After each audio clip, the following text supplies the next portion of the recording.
So what's up guys? Welcome sa aking YouTube channel. So samahan niyo naman ako kung ano-ano nga ba o ilan nga ba ang pinagkaiba ng Montero GLX Automatic at GLX Manual. So sulit nga ba ang Montero GLX Manual sa 1.5 o mas sulit ang Montero GLS Automatic sa 1.8? So tara guys, check natin. So ito ang Montero Sport 2025 sa aking likod. So paano ba nga natin ma-distinguish kung ano nga ba ang Montero Manual at Montero GLS dito? So sa exterior guys, ayan, sa headlamp niya, kung sakaling makakita po kayo sa daan na dilaw yung ilaw niya sa headlight at sa fog lamps, ibig sabihin Montero GLX Manual siya. So dito naman guys, which is si Montero GLS Automatic, kung makikita nyo na LED and meron siyang illuminating light sa radiator. And of course, LED na rin yung fog lamp niya. Ibig sabihin, ito ay Montero GLS Automatic. So as you can see guys, kung makikita nyo, parehas na parehas sila ng exterior ni Montero GLX Manual and Montero GLS Automatic. So parehas sila ng silver accent and meron din silang front garnish. So yan guys, yung itsura ng ating Montero GLX Manual and Montero GLS Automatic. So yan guys, makikita nyo sa headlamps nila. So dilaw yung manual natin and LED naman with illuminating radiation light naman sa GLS Automatic. And yan guys, makikita nyo naman yung fog lamps nila. So yung pinagkaiba nila, ayan guys. Kulay dilaw yung manual natin. And of course, naka-LED na yung GLS automatic natin. So, tara naman guys, ipakita ko naman sa inyo yung interior netong dalawa, which is si Montero GLX Manual and of course, si Montero GLS Automatic. So, ano nga ba yung pinagkaiba nila sa interior nito? Si Montero GLS Automatic, bago tayo pumasok sa loob, may makikita tayo ditong 360 camera. So, yan. And of course, naka-KOS na rin siya. Keyless Operating System. So kahit hindi nyo na pindutin yung key fob nyo, at ito lang, si KOS lang ang pipindutin nyo, ma-open nyo na yung unit natin. So tara guys, check natin yung loob. Ayan. So dito guys, sa driver's seat, meron tayong tweeter, speaker, and of course, yung center door lock natin. And meron tayong handle dito. Ayan. So naka-leather na rin po yung ano natin sa driver's seat. And check natin dito siya sa dashboard. Ayan. Meron ng push start. And of course, side mirror control. Active stability control. Ayan. So check natin dito. Meron na ring sa mga headlights, paddle shifter, and tilt and telescopic.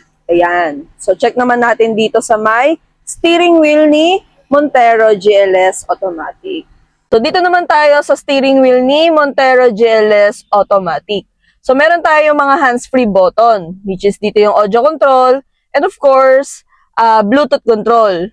And dito na rin yung cruise control nito. And of course, meron tayong SRS airbag. Guys, inopen natin yung unit natin. So, para mapacheck ko sa inyo yung cluster meter nito. So, meron na rin siyang contrast adjustment. Ayan. So, check naman natin yung aircon, guys. Ito yung pinaka-monitor natin. So, merong 8-inch monitor si GLS Automatic. So, sa GLS Automatic, guys, meron tayong 8-inch monitor and dual zone aircon. Ayan, guys. Sinet ko lang yung aircon natin. Ayan yung pinaka high temperature ng aircon natin. Sa ganito lang, guys, actually malamig na si Montero eh. And of course, meron tayo ditong dalawang port USB and HDMI.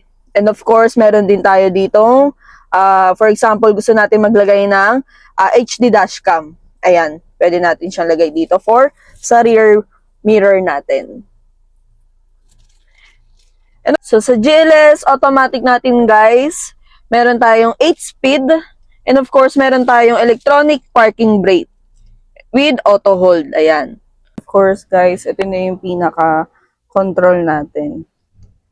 Ayan, ma-under siya. And ayan. Yan na siya ka-automatic guys. No hassle. Kailangan pang bigyan ng puwersa. Like, ito na lang siya, you know. Yan, iaangat natin. Mga driver natin dyan na hindi pinalad na height, pwede yan kay Montero.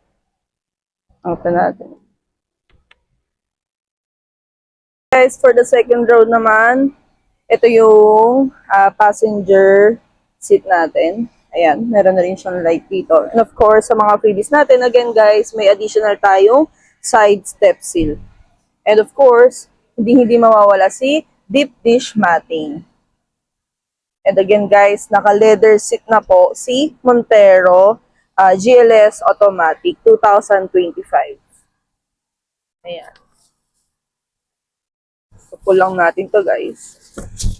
And of course guys, hindi mawawala ang pagka-generous ni Montero GLS Automatic 2025 kasi meron na rin siyang socket dito. Ayan, meron siyang pang charging. And of course, meron din tayong kung sakaling may laptop man, ayan, pwede. Guys, nung finull flat natin, nakaangat siya kanina, like this. Then, binaba lang natin siya. So, ganun ulit guys, kung ipupull flat natin ulit si Montero, dun lang sa likod, meron dito sa may bandang baba, ipupull lang natin siya. Then, naangat to, tapos meron din sa gilid, ipupull natin siya pababa. Para maging full flat siya. So, ayan. Sa to guys, fold and tumble. Ganun din sa kabila. Magiging katulad nito, tsura niya. So, ito ang second row ni Montero GLS Automatic. Kapag guys, ipo-full flat natin to, iangat lang natin to. Tapos, pwede na natin siyang iyan. So, yun yung magiging itsura niya guys. Pwedeng ganyan. And kung sakaling ibabalik natin guys, ayan, uunahin natin iangat to. Tapos, ibababa natin yung sa harap na. Ayan. So, ganun siya kaluwag guys. So, check natin yung buong itsura niya ng naka-full flat. Ayan. Laki pa ng space niya. So, kung may mga business dyan, clients, pwede rin tong si Montero, pwede nyo rin siya i-consider. Ganyan siya. Tapos, actually, sa second row din, check din natin. So guys, ito ang itsura ng ating Montero GLS Automatic sa exterior. So, naka-LED, yung headlamp niya, yung fog lamp niya, and meron din siyang illuminating light. Ayan. So, check natin ang malapitan, guys. And of course, guys, kanina, sabi ko, bago tayo meron tayong 360 camera. Ito lang siya, guys.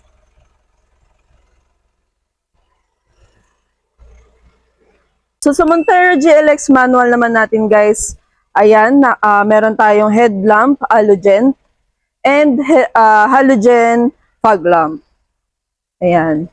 So, makikita natin yung comparison between Montero GLS Automatic at Montero GLX Manual sa kanyang ilaw pa lang.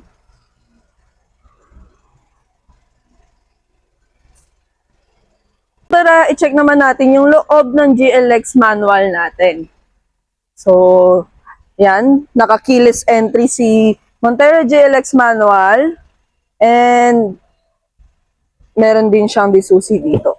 So, hindi siya same as Montero GLS Automatic na KOS. Ayan. So, check naman natin to guys. Ayan. Sa driver seat, kung makikita ninyo, naka-black high fabric po yung sa driver seat natin. And of course, meron din siyang handle and center door lock. Ayan. And of course, meron din siyang side mirror control. Tilt and telescopic. Hands-free button with cruise control. Ayan. Meron din siyang seat material na high black fabric. Ayan. Of course, ang kanyang 6-speed manual transmission. And ang kanyang single zone aircon. So tara guys, check natin yung loob ni Montero GLX manual. Chinek ulit natin, inopen ulit natin ang ating unit para mapakita ko sa inyo yung comparison ng cluster meter nito. So ito yung cluster meter ni Montero GLX manual. Ayan. So ito naman ang steering wheel ni Montero GLX manual. Halos same lang sila guys. Leather wrap na rin. Ayan. So dito naman tayo sa aircon at sa monitor. So meron 7-inch monitor ang ating Montero GLX manual with single zone aircon. Ayan. So dito naman tayo guys. Ayan. Meron tayong isang USB port. And ang kanyang 6-speed transmission. Manual transmission. And ang kanyang manual handbrake. So yun guys, napakita ko sa inyo yung kaunting kaalaman regarding sa comparison between GLS automatic at GLX manual. So tara guys, turuan ko naman kayo kung paano mag-apply sa atin dito sa branch through online. So yes guys, meron na tayong online application. So less hassle sa inyo, lalo na sa mga client natin na probinsya at sa mga client natin na OFW na hindi makakapunta agad dito sa ating branch. So, I suggest na mag-apply tayo through online. Ayan. So, mapapakita ko naman sa inyo yung legitimacy natin dito sa Jose Abad Santos, Manila. So, number 1 guys, paano nga ba mag-apply? So, step 1 guys, of course, PM nyo lang po ako sa aking contact number or sa aking social media account. Nandyan po yung page, Facebook account, at Viber and WhatsApp account natin. So, nandyan yung number ko para at least mapakita ko sa inyo yung application form natin. So, doon ko po isa-send guys when it comes na i-PM nyo po ako through online sa aking mga social media accounts. So, second guys, isa-send ko sa inyo yung application form. Complete na po yun. Nandun na po yung pang principal at pang co-maker. So, kung sakali guys, idea lang po regarding sa pag-apply ni, for example, so of course guys, kung si client is OFW at nasa abroad pa siya, pwedeng-pwede nyo akong i-contact sa aking social media para at least mapakita ko na sa inyo yung application form nito and ma-fill upan nyo na. And of course guys, pwedeng-pwede nyo na rin isend sa social media ko yung requirements natin. For example, COE, contract, yung latest contract natin, 2 valid IDs, of course, passport and other Philippine IDs, and proof of billing, and of course, the important is proof of remittance. So, yung possible guys na maging co-maker natin is yung pinapadala natin ng remittance. And of course guys, dito naman sa Pilipinas, which is kung employed ka or business owner naman. So sa employed guys, COE, 2 valid IDs, proof of billing lang naman po yung pinaka requirements natin. And of course, sa may business owner naman, DTI, bank statement, and proof of billing. So, pwedeng-pwede po kayong mag-drop by dito sa Mitsubishi Jose Abad Santos at hanapin nyo lang po ako. So, nandyan po yung contact number ko at the same time yung pangalan ko. Para in case na pumunta kayo dito sa branch namin, hanapin nyo lang po ako sa reception area, Madi Vergara, RFY Group. So yun guys, after natin mag-avail ng unit dito sa Mitsubishi Abad Santos, of course, ako yung magpa-process through application and release. Ayan. So may ibibigay naman po tayong freebies kay client. Yes. Kahit na mag-avail po tayo ng unit, G4 man yan, Expander, L300, and Montero, meron tayong freebies. Ayan. So, kay Montero, guys, i-indicate ko po dyan kung ano-ano yung mga freebies na binibigay natin kay client. Of course, kasama na rin po dun yung standard freebies natin. And of course, kung ano-ano yung down payment ng ating unit. So, from G4 to Montero, lahat yan, guys, ipapakita ko sa video na to. So, stay tuned kayo, guys, kung ano-ano yung mga naging freebies natin sa previous client natin. At yung mga itsura nito. So, usually, hindi aware si client sa itsura ng mga freebies na binibigay natin. So, papakita natin, guys, dito sa video na to. So, that's it for today's video natin, guys. So, thank you so much for watching this video. Again, guys, don't forget to like, share, and subscribe para at least updated kayo sa ating mga susunod pang video. So, thank you guys for watching!